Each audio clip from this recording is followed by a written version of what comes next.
So welcome back to Papa Recas Vlog! So kung bago lang kayo, don't forget to Like, share, and subscribe! And syempre, don't forget to hit the notification bell below para updated kayo sa Papa Recas Happening! So ayun guys. So babounce na muna sila kasi alam nyo na. So saglit lang. So sige na, alis na kayo. Alis na kami? Okay, thank you. So yun guys, ito, medyo bago kasi yung vlog natin ngayon and bawal nila mas malaman kung ano yung mga sasabihin ko para hindi sila mag-react kung ano man yung mga masasabi ko. So ayun guys, yung vlog na to, ito yung mga about sa Manix Fam, mga comments and reactions ko about sa kanila, sa sarili nila. So ito, meron tayo ditong mga love tips and also meron tayo ditong mga iba pang mga member ng Manix Fam. So bubunot lang ako dito, hanap lang ako tapos explain ko or sasabihin ko sa kanila, ay sasabihin ko sa inyo kung ano nga ba yung mga pinagmulan nila, as in kung paano sila napadpad dito at kung ano na yung mga estado ng buhay nila dito sa Manix House. So, unahin na natin. So, ayun, nauna ang si Kano saka si Cyrus. Ayan. So, ito guys, ito si Kano saka si Cyrus. Do na to. So, matagal na din naman na tong ang actually, ang pinakamatagal dito is si Cyrus. Tapos, si Kano, this year lang ata or last year. I mean, last year talaga siya. Last year siya. So, pero hindi naman ganun katagalan kasi wala pa siyang isang taon dito sa Manix House. So, unahin na natin si Cyrus. Si Cyrus, guys, actually, isa siya sa mga kapatid ni Jersey Adams. Tapos, tito nila si Jade Bulumbao. Si Jade Bulumbao saka si Jersey Adams, magkasama na kami niyan dati dito sa Manix House. And, ayun, alam nyo kung hahalongkatin nyo pa talaga dati, kami yung unang-unang trio. Ako, si Jersey, saka si Jade Bulumbao. So, nung mga panahong nagharap kami ng mga Manix Kids, and alam nyo naman, si Cyrus, isa yan sa mga naging part ng Manix Kids dito. So, ayun, nakitaan namin ng potential si Cyrus, naging sobrang galing niya sumayaw, and syempre, kahit papaano, alam niyo yung moves niya, meron talaga eh. Tapos, syempre kapag kami mga iba-ibang steps ng sayaw na hindi namin makuha, siya yung nagtuturo, and also, grabe din siya makihalubilo sa mga tao dito. Sobrang bait ng bata na yan. Saka, isa din siya sa mga down to earth. Saka ngayon, alam nyo, sobrang sipag niyan kasi gusto niya, sabi niya, papaayos niya yung bahay nila. Lalo-lalo na gusto niya daw magkaroon ng magandang kwarto. And ito naman, si Kano naman, eto guys, si Kano, sobrang bait din neto. Isa din do sa mga talagang, alam nyo yun, yung parang kapag kinausap mo, natural lang. Walang halong kaplastikan, walang halong kung ano mang tinatago sa sarili niya. Kung ano siya, yun talaga siya. And syempre may pagka-nonchalant din naman siya, hindi niya naman nilalabas yung sarili niya. And ito, alam nyo ba, sobrang may kwento pa dito kay Kano kasi sobrang tamad nito nung una. So hindi siya nakikipag-usap, hindi din siya talaga masyado nakikipag halubilo. Tapos to the point na ako na yung, kasi syempre alaga-alaga ko silang dalawa ni Cyrus noon saka si Kano. Laging si Kano hindi gumagawa ng TikTok, ganyan. Kumbaga tambay lang siya, parang tambay lang siya dito sa Manix House. Hanggang sa parang sabi namin sa kanya, kapag hindi siya gumawa pa ng mga contents, baka may chance na mapauwi siya. And ayun naman, gumawa naman siya, and hanggang sa nagtuloy-tuloy. Tapos hanggang sa ayun, nakipag-collab-collab na siya, hanggang sa naging friends niya na yung mga ibang mga Manix family na members dito, hanggang sa yun, naging mas okay na, at ayun, mas ngayon, nagpapatuloy na siya at dire-diretso na siyang umaangat. So, ayun, ito, sobrang love na love ko tong dalawa na to, lalo-lalo na si Cyrus, kasi si Cyrus, ang tagal ko na yung anak-anak. So, next na tayo sa ibang, ano naman dito.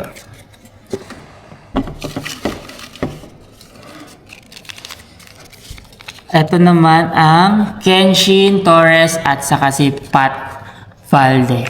Ayan. So, ito yung Ken Pat. So, itong dalawa na to. Si Pat kasi, parang siguro, this year lang si Pat eh. this year lang namin nakilala si Pat. Kasi nag-audition siya sa Manix audition nung sa Manila ba yun? Tama, di ba? Sa Manila. And isa siya sa mga napili ni Sir. Pero may mga nauna pa sa kanya na nakapag-audition. Pero siya at least nakapasok siya dito. So alam niyo naman, sabi nga, 'di ba, kamukha nga daw siya ni Queen Dora. And actually, alam niyo nung unang-unang punta dito ni Pat, sabi ko parang same sila ng personality ni QD, nakakatawa. As in, nakakatawa talaga. Tapos ito pa, super talented dyan si Pat. Kasi alam niyo naman yung pag-i-AI niya. Plus, kamukha niya si QD, tapos kaboses pa. And also, kapag gumagawa siya ng mga Jessica. So, and also, alam niyo yung may mga creativity din siya sa utak niya na inilalabas niya. And kay Kenshin naman, si Kenshin, makulit. Hindi, ano siya, tawag doon, makulit din tong tao na to, tong bata na to. Actually, pumunta sila dito, hindi ganun kalakasan ang Manix noon. Tapos, parang sabi ni Sir, okay lang naman magstay sila dito. Basta mga Manix, ano sila, alam ko Manix Dreamers sila. Ito naman. Mga Manix Dreamers sila noon. And si Kenshin, sobrang kulit din nito. Tapos magaling din makijamming. Sobrang mabait. And also, kapag inutusan mo siya, mabilis siyang kumikilos. Pero may times na masyado siyang lutang. May pagkalutang siya. And hindi mo naman siguro maaalis yun kasi syempre, hindi naman kami ganun ka-productive na dito nung mga time na yon. At syempre, wala naman kami masyadong ginagawa. Kundi actually, kung alam nyo, ang buhay nung Manix dito nung hindi pa dumarating yung Yay family and also yung ibang mga Manix members, alam nyo, tamang tulog, ay pagkagising namin, TikTok lang, kain, tapos TikTok ulit, tapos tulog ng hapon, paminsan, labas-labas lang kami, tapos tulog na ulit, tapos back to ano lang, ganun lang yung routine namin dito lagi nun. Hanggang sa nagkaroon na ng Manix Farm. Ayun, alam nyo si Kenshin, mas lalo ding nag-improve yung pagsasalita niya, lalo na kapag may mga pinapagawa si Sir. Nagagawa niya na ng tama. Dati din kasi kapag camera, mahihain din. Pero ngayon, at least, di ba, okay na sila. Ayan. So, ayun yung Kenpat. So, next na tayo. Sino naman kaya ang next natin? Ito na. Si Kit Castel at saka si Shulane. Ayan. Ang Kit lane natin. Ito, unahin na natin si Kit. Si Kit, kasabayan na yan nila Kenshin. Ayan. Kasabayan na sila ni Kenshin, ni Cyrus. Pero si Cyrus mas nauna pa. Si Kit, alam nyo, sobrang inosente nitong batang to. As in, parang alam mo yung walang kaalam-alam sa mundo. Parang ganun. Parang kapag kung ano lang yung sinabi sa kanya, gagawin niya. Tapos kung sino lang yung mga gusto niyang kasama, ay hindi. Kung sino lang yung mga gustong kasama siya, dun lang din siya sumasama. Pag ayaw sa kanya, ayaw niya na rin, ganun. And sobrang pilyo nitong batang to. Halos kapag kinausap mo siya, go lang din siya kung anong sasabihin mo din sa kanya. Kapag may utos ka din sa kanya, susundin niya rin agad.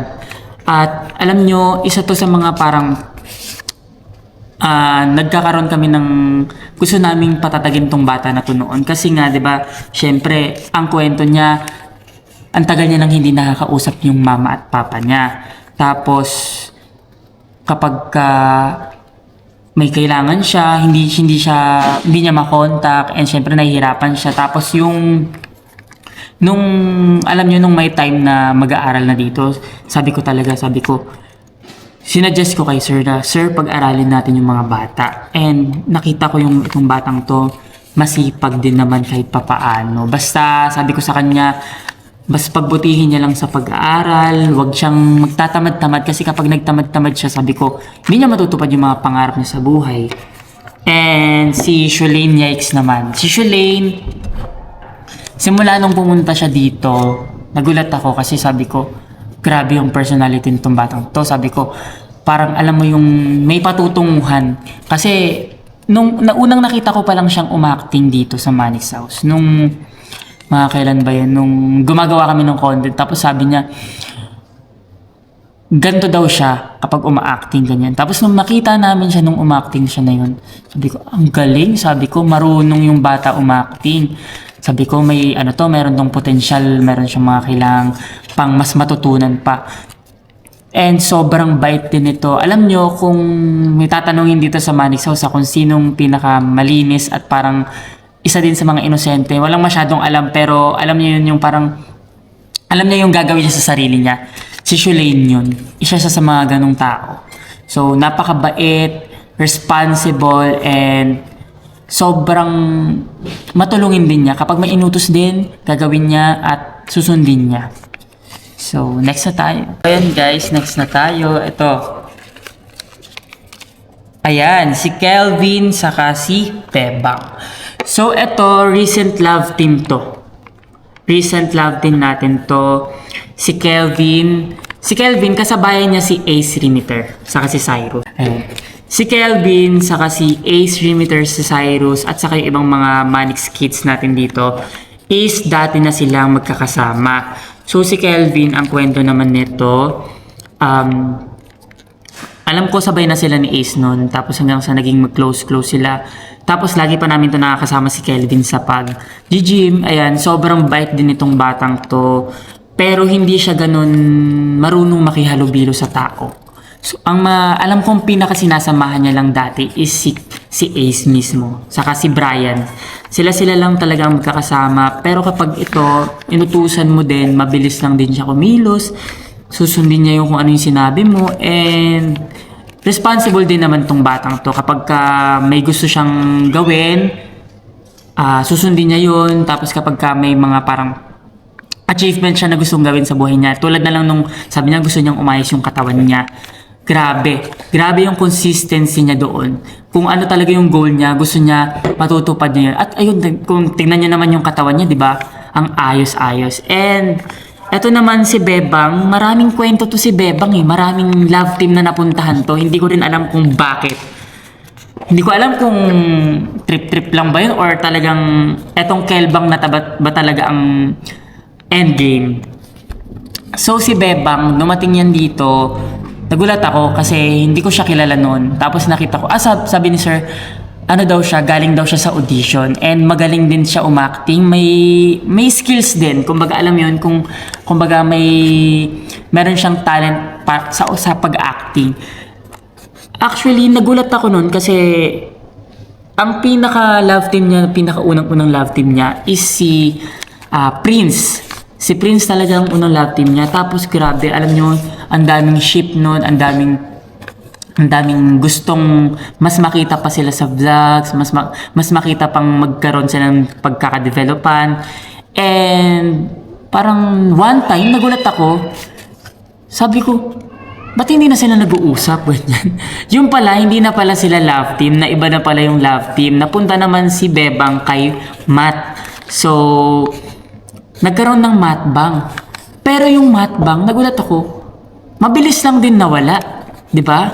So, sabi ko, ano ba talaga? Saan ba tutungo to si Bebang? Hanggang sa ayun, napunta na siya kay Ace Kelvin. So, recent lang tong love team na to And grabe. Alam nyo, parang katulad lang din sila nung Prince Bang na sobrang lakas. Pero napansin ko mas malakas sila ngayon. Kasi parang, alam nyo, komportable sila sa isa't isa, nakakapagsabi sila sa isa't isa, and kapag nagko-content sila, walang ilangan. Yun lang yung masasabi ko. Hindi ko nga alam, baka mamaya nagkakaroon na ng developan talaga sa buhay nila. Pero syempre, hindi naman namin ina-allowed ng sobren kasi nga may mga times na hindi talaga pwedeng gawin yung mga ganyang bagay, and dapat kailangan nila mag-limit. Si Bebang napakagaling din nito, kaso lang may mga times lang na meron siyang personality na inailalabas, which is normal yon kasi ang babata pa nila para sa mga ganong klaseng sitwasyon. So, mga iba-ibang klaseng sitwasyon naman yan, pero isa si Bebang sa kapag sinawagan mo, sabihan mo kailangan na mag-content, kailangan na gumawa ng vlogs, mabilis siyang kumilos, responsible din naman siya. So, ayun lang yung masasabi ko dito sa dalawa na to. Ang mabait tong dalawa na to. Ayan. So, next na tayo.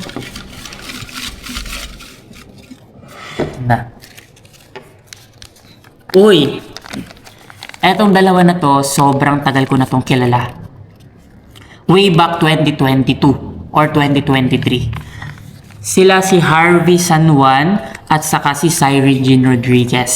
So, alam niyo naman na sobrang tagal na namin magkakilala ni Harvey sa ni Cyrene. Pero kasi, ang pinaka-close ko talaga dito sa dalawa na to si Cyrene.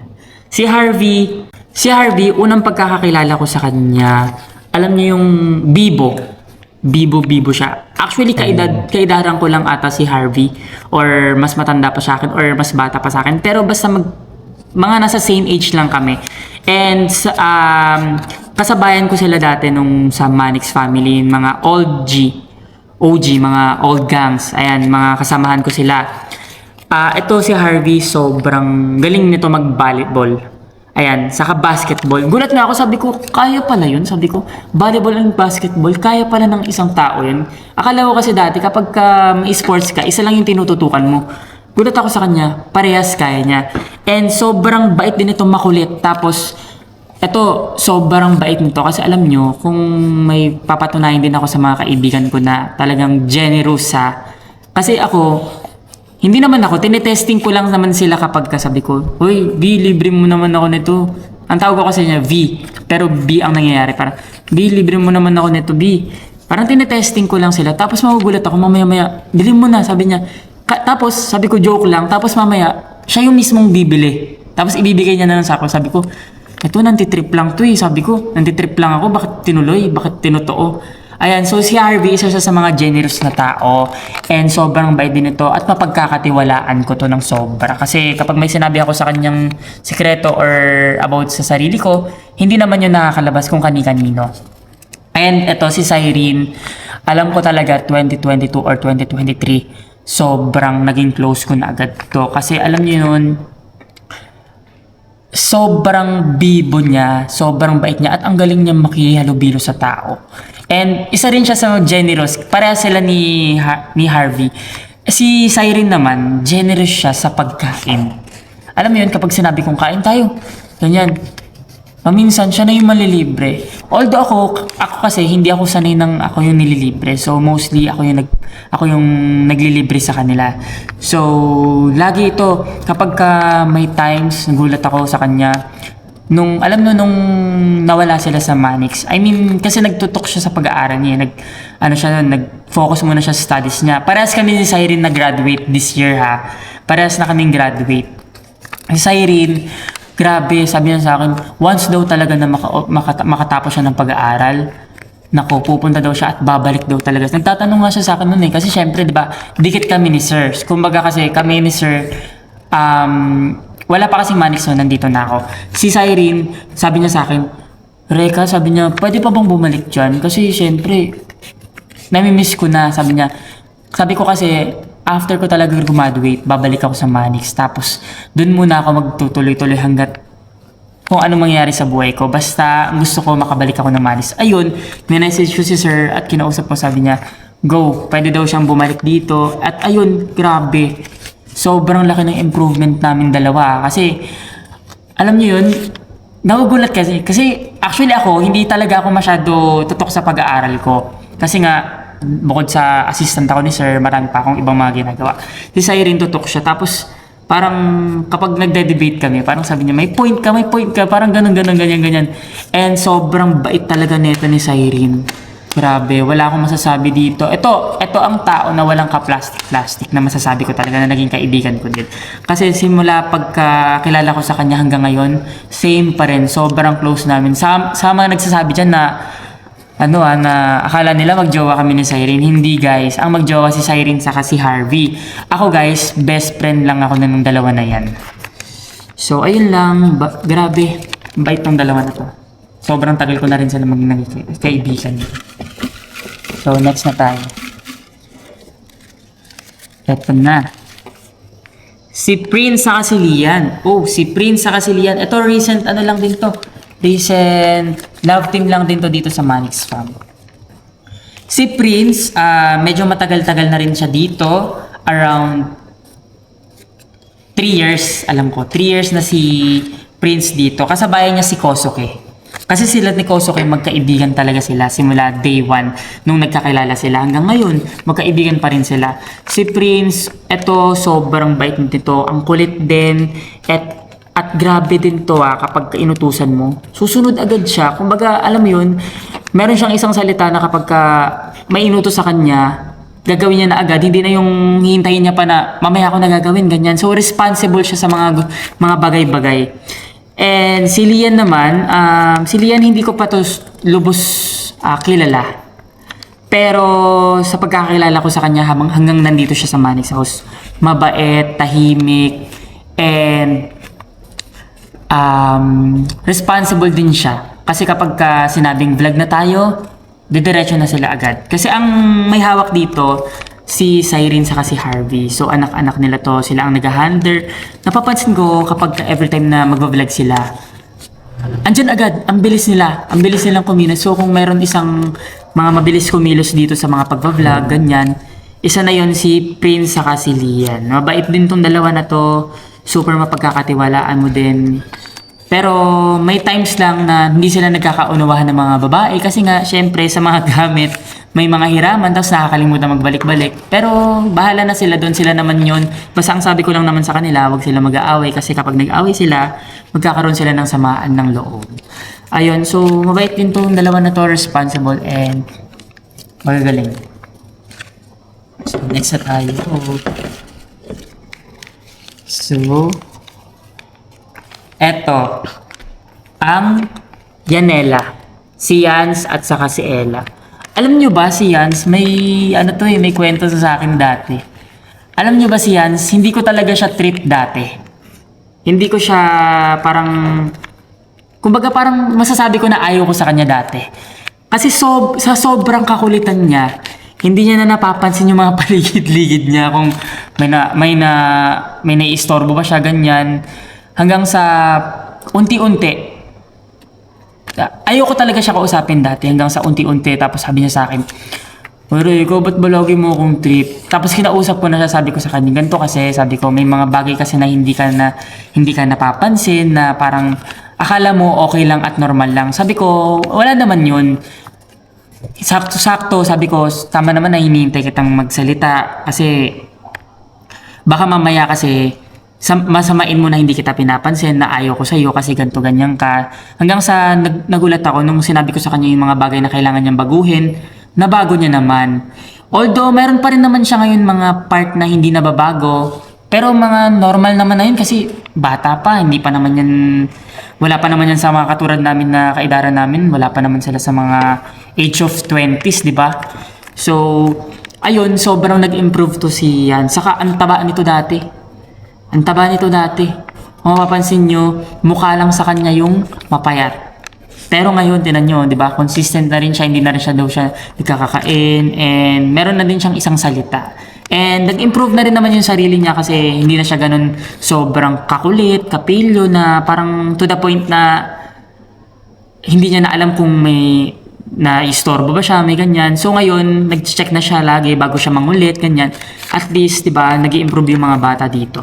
Si Ella Dax naman, unang tingin ko sa kanya, sabi ko, maldita to, maldita. Well, totoo naman na maldita siya, pero magmamaldita lang siya kapag maldita din sa kanya yung tao. And gusto ko siyang sabihan lang na kahit siguro may maldita sa'yo, huwag ka na lang siguro magmaldita kasi baka mas lalong magkaroon ng conflict. Pero itong bata na to sobrang galing nito umacting. Plus, kapag inutusan mo din siya ng mga kailangan niyang gawin, for example na lang ganito, dapat sa vlog na to or sa gagawin mo dito, kailangan galit ka, kailangan ikaw yung masama. Napapatunayan niya yun at gagawin niya talaga kung ano yung role na binigay sa kanya. So, si Ella Dax, hindi ko pa din naman to ganun ka-close ng sobra-sobra unlike sa iba. Kasi hindi naman kami laging nagsasama. Pero kapag kami mga vlogs na magkakasama, lagi ko na nakakasama din. So, ito mabait din, magaling, may talent to, responsible, and also siguro kailangan ko pa siyang mas makilala para mas masabi ko sa inyo kung ano yung talagang pagkakakilanlan ko sa kanya. So, ayun lang tayo sa Yanela. Ang pinaka nag-improve para sa akin dito si Yans. Kasi Sobrang taba niyan dati talaga. So yun guys, eto na. Next na natin. Ito yung tatlo. Si Primo, Kenshin, saka si Joaquin. Ayan. So si Primo, Kenshin, Joaquin. Sobrang kukulit nitong tatlo na to. Parang si Primo ang parang matured sa kanila. Tapos si Joaquin yung parang normal lang. Si Kenshin yung pinaka may pagkaganon. Ayun, hindi naman mawawala yan kasi nga sabi ko nga sa inyo, hindi pa nga sila fully developed sa personality saka sa sarili nila kasi nga growing pa lang talaga sila. Parang on the way pa lang sila sa pagiging teens talaga. Kasi 'di ba, ang masasabi ko kasi na parang magiging teens na sila kapag nagte-turn na sila ng 18 and above. Eh meron naman na sa kanilang ng 18 and above. So doon ko pa lang masasabi na na nag-improve sila, lalo na si Primo kasi dati si Primo tamad din yan, hindi rin gumagawa masyado ng mga kung ano-anong bagay.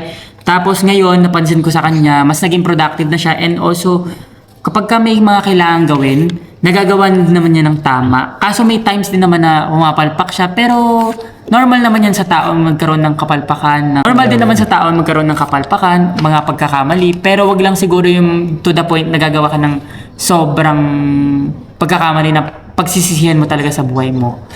And si Joaquin, si boy macho dancer to eh. Ayan si Joaquin, siya dati ang parang angat sa kanilang mga bata kasi siya ang nagkaroon ng views noon at nakilala ng sa TikTok. Talagang nakilala siya tapos gusto siya ng mga tao hanggang sa nakasama niya na si Primo at saka si Kenshin. Si Kenshin, ito talaga. Sabi ko naman sa inyo kanina dun sa kanila ni Pat, siya ang isa sa mga pinakamakulit at talagang isa din sa mga may parang baliw-baliw. Alam niyo yun, yung parang may toyo, ganon. Pero itong tatlo na to, super responsible din naman sila. And siguro ang parang masasabi ko na hindi ko ganon masabing responsible si Joaquin kasi hindi ko pa siya nakita talaga na may times kasi hindi siya consistent sa paggawa ng contents and may mga times na delay. So siguro need pa nito ng more improvement sa sarili niya. Na kailangan time management, kailangan maging responsible ng sobra. Ayan. So next na tayo. Ayan, si Kurt, Osan, saka si Murphy. Si Kurt, medyo matagal ko na rin yan nakilala.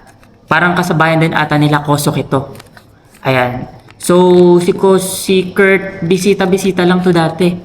Nagulat nga ako sa kanya nung naging mag-partner sila ni Murphy.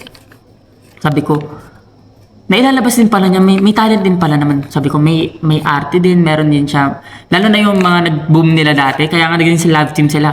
Kasi yung, my God, Kali, ang tagal-tagal na nun. Yung mga ganun-ganun niya, meron eh. Diba? Mapapansin nyo, meron siyang, parang may skill siya sa pag-acting. Hanggang sa part na, ayun, medyo mas, naging komportable sila sa isa't isa. Hanggang sa naging okay sila. Ayan, mas madali na lang sila nakakapag-content, mas mabilis sila nakakapag-communicate.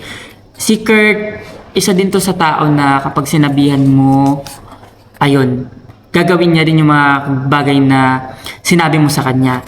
And napapansin ko sa kanya kapag malungkot siya, hindi siya masyado nakikihalubilo, which is normal yun kasi nga parang siguro need mo muna ng time para sa sarili mo, pero kapag masaya siya, gusto niya lahat din masaya. Ayun, and pansin ko din dito, consistent din siya sa mga gusto niya mangyari sa sarili niya. Gusto niya din mag-improve. Ayan, so mas maganda din kasi marunong siya makihalubilo sa mga tao. Si Murphy naman or si Mekmek. Ito si Mekmek, nakilala ko to way back 2023 ata or 2024. Or hindi, way back 2022, 2023. Basta doon sa 2022, 2023, 2024. Kasi bisita lang sila dati dito. Sila Chona, sila Murphy, sila Andrea. Lahat yan, mga bisita lang dati dito. And ayun, nakilala ko siya. Sabi ko sa kanya. Sabi ko, ano naman ito? Sabi ko, nakakatawa siya. Kasi despite sa disabilities niya na hindi siya ganun makapagsalita. Kasi nga mayroon siyang, ayun, alam niyo na yun. Sobra pa rin siyang masaya. Kasi, alam niyo yun, ginamit niya yung way na yun para mas makapagpatawa at makapagpasaya ng tao. 'Di ba kung mapapansin nyo, halos lahat ng content niya nakakatawa. Halos lahat ng ginagawa niyang vlogs, mapa off-cam, on-cam, same na same. Kung ano siya, yun talaga siya. Nakakatawa talaga siya as in. Pero may times na parang sabi ko sa kanila, wag niyo masyadong anuhin si Mekmek kasi sabi ko kahit na okay lang, parang okay lang sa kanyang napagtitripan siya, hindi pa rin tama yon. Lalo-lalo na kung alam niyo lang, kung mapapanood niyo yung dating vlog na yung sa grocery, yung merong isang lalaking nagsalita about sa kanya na parang ganyan, di naman maintindihan, kala mo kung sinong sikat. Yun talaga, gusto ko siyang depensa nun eh. Gusto kong anuhin dun sa tao na, kuya, ba't ganyan ka? Parang ganun, sabi ko. Kaso, nung time na yun, may kasama kasing bata yung, may, siguro anak niya yun. So, hindi ko na lang siya inano, baka mamaya kasi ending, magkaroon ng problem. So, sinabi ko na lang kay sir na ganyan-ganyan. And sabi ko, kung magkakaroon man kayo ng, makaka-encounter kayo ng taong mga ganun na hindi maintindihan yung sinasabi, para sa akin, oo, sabihin natin nakakatawa siya. Pero to the point na parang may ibang taong makakita at makakarinig, di ba? So, wag na lang siguro. Hayaan nyo na lang siguro yung mga tao na ganun na, lalo na kapag may disabilities naman, alam nyo naman yan. Lalo na, di ba, si Mekmek kasi isa yan sa mga kasama sa mga PWD, di ba? Sa mga merong disabilities. So, wag nyo na lang siguro. And si Mekmek, sobrang pilyo nito. Sobrang grabe, nakakatawa. Ang bait-bait pa. Alam nyo, kapag nag-aaya to, sabi ko sa kanya, magsabi ko lang sa akin kasi ako gusto talaga kitang kasama. Kasi sabi ko, hindi ka katulad ng iba na parang kapag tinitignan mo kasi, meron na agad parang bad intentions. And also, pag kasama mo talaga siya, ikaw yung mauubusan ng energy. Alam, kakatawa mo, mauubusan ka talaga ng energy. Alam mo yung parang, hindi kasi, sa amin kasi, normal na kami. Kapag nakikita pa lang namin siya, natatawa na kami. Hindi na namin na iba yung expression namin, saka yung mukha namin talaga parang, hindi namin siya maiban. Matatawa at matatawa talaga kami sa kanya. So, sobrang bait nito ni Mekmek. Sobrang bait nito ni Mekmek. Sobrang, alam nyo, talagang nakakatawa. Sobrang, wala akong masasabi dito sa tao na to. Sobrang nag-improve at talagang masipag din. Ayan. So, next na tayo. So, eto na. Ayun, si Kenneth Danks at saka si Ligaya. So, si Kenneth Danks, kasabayan din to nila Prince, nila Kosoke, kasi wala pa sila sa hindi pa sila nagkakaroon ng love team, nandito na sila, wala pang mga ibang mga bagong members, nandito na sila. So si Kenneth Danks, ito, ang bait din itong bata na to, bakulit, tapos kung ano-anong gustong gawin sa buhay niya, na parang gusto niyang, lalo na kapag nag-ano siya sa akin, nagsasabi sa akin, Reka, pwede bang manghiram ng motor? Magbili lang kami dyan, sabi niya, mag-iingat na lang po kami, ganyan. Tapos kapag kakausapin mo siya, parang inosente din. Alam mo yung yung parang wala, parang same sila ni Pandawan na walang masyadong alam sa buhay. Parang inosente. Ganun silang dalawa. Pero may times lang na napapansin ko sa kanya, hindi siya ganun ka nakikipaghalubilo. Pero ngayon, nakikipaghalubilo na siya kasi sabi namin, paano nyo makikilala yung isa't isa kung hindi kayo marunong makipaghalubilo, hindi kayo marunong kilalanin yung bawat isa. Sabi ko, paano ka makakapaggalaw ng maayos niyan? So, ayun, maganda naman is tinake na naman yung sinabi namin na advice na makipag-usap siya, ganyan. Eto naman si Ligaya, hindi ko pa talaga din to ganun ka-close. Pero napapansin ko sa kanya kung ano yung sinasabi sa kanya ni Mami B, yun. Sinusunod niya, responsible din siya, and napansin ko naman na mabait naman tong bata na to. Parang siguro kulang lang din ako sa pagkakakilanlan sa kanya. So kailangan ko mas makilala pa siya, lalo na siguro kapag kailangan mas makasama ko pa siya para mas makilala ko. So ayun lang masasabi ko dito sa Kenly. Si Kenneth sa si Ligaya. Ayan.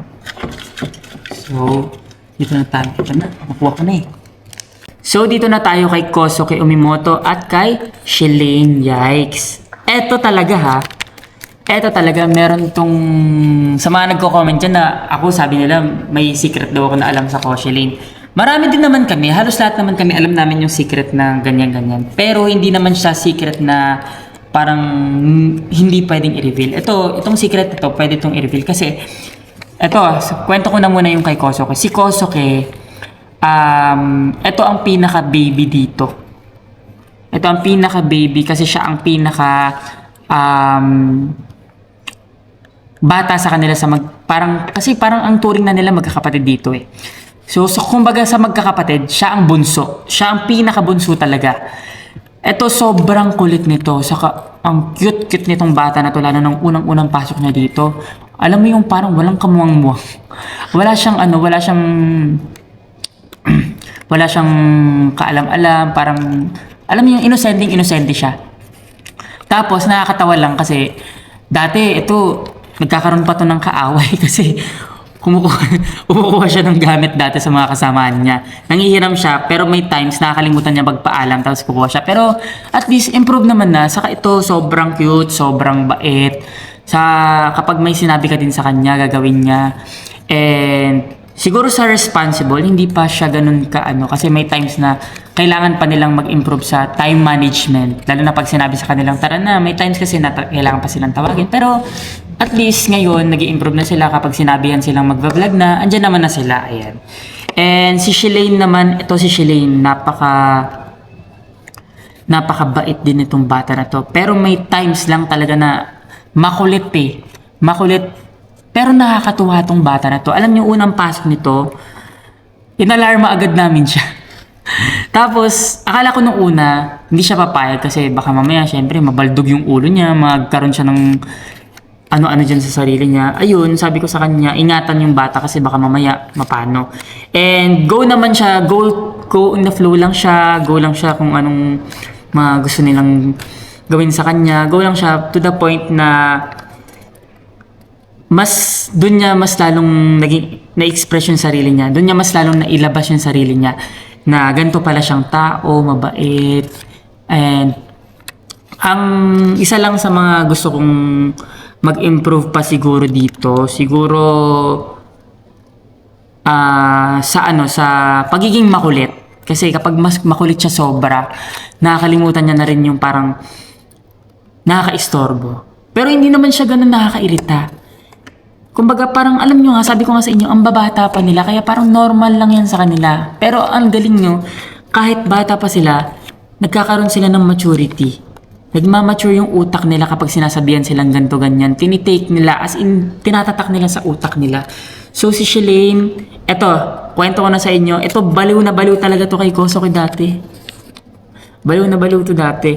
Pero totoo talaga yung si Shalane, hindi talaga siya parang nagkakaroon ng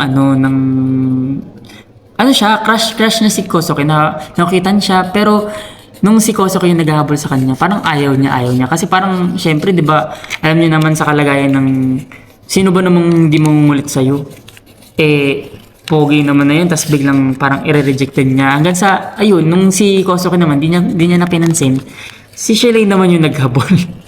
Ayan, so hanggang sa, ayun, nagkaroon na sila ng love team, hanggang sa ang ayos nila. Kumbaga, kapag ka may ganto-ganyan, nagkakasundo naman na silang sa mga bagay-bagay. And, ayun, yun ang masasabi ko sa dalawa na to. And, eto na, for sure, alam niyo naman na to, last one but not the least, ang Ace Nick. Ayan. So, ito, si Ace, isa to sa pinakamatagal ko ng anak-anak dito sa Manix House. Ang kasabayan niya, ba kasing mga Manix fam na, or Manix kids na wala na dito, as in, yung mga, yun siya. Ang kasabayan niya sila Ace, Brian, saka si Kelvin. Ayun, sila mismo talaga magkakasama nun. Pero kung sino pinakamatagal sa kanila, si Ace saka si Cyrus. Pero si Cyrus mas nauna pa. Si Ace lang, kumbaga, second siya na matagal na nandito. Si Ace, sobrang, ito ang pinakasutil sa bata. Ito ang kapag ka may gusto siyang pagtitripan niya talaga. Pero as kaibigan lang na pantitrip. Hanggang sa ito nung nakilala niya na si Nika, ayan, tumino yung bata na to. Kasi alam niyo, kapag itong bata na to, kapag may sinabi sa kanya, minsan tatanggi pa siya. Paminsan kapag tatakbo na yan kapag alam niyang may gagawin, ganyan. Pero kapag may pagtitripan, siya ang number 1 na nagsasalita. Siya ang isa sa mga number 1 na nangunguna. Lalo na kapag, for example, alam niyo dati kapag nagbablog kami, meron kami yung mga pellet, tapos yung may mga kailangang trip na ganyan-ganyan. Siya yung nauuna. Pero mabait din tong bata na to. Sobrang nag-improve to simula nung nakilala niya si Nika. Si Nika naman guys, si Nika nung unang tingin ko talaga sa kanya, nonchalant. Hindi talaga, parang nasa utak ko hindi siya makikipag-usap sa mga, parang wala siyang pakialam. Tapos hanggang sa part na, nagpaalam ako kay Ate Riri, sabi ko, i-vlog ko siya, sabi ko, lulutuan ko siya ng pagkain. Doon siya natuwa. Tapos hanggang sa nagkausap kami, about sa mga pagkain. Tapos nakikita ko kasi siya lagi, yung mga pinapanood niya, mukbang. Sabi ko, pero ang payat-payat niya, sabi ko, nagmumukbang ka ba? Sabi niya, hindi, nanonood lang po. Sabi sabi ko, gusto mo kumain? Sabi ko, gusto mo mukbang?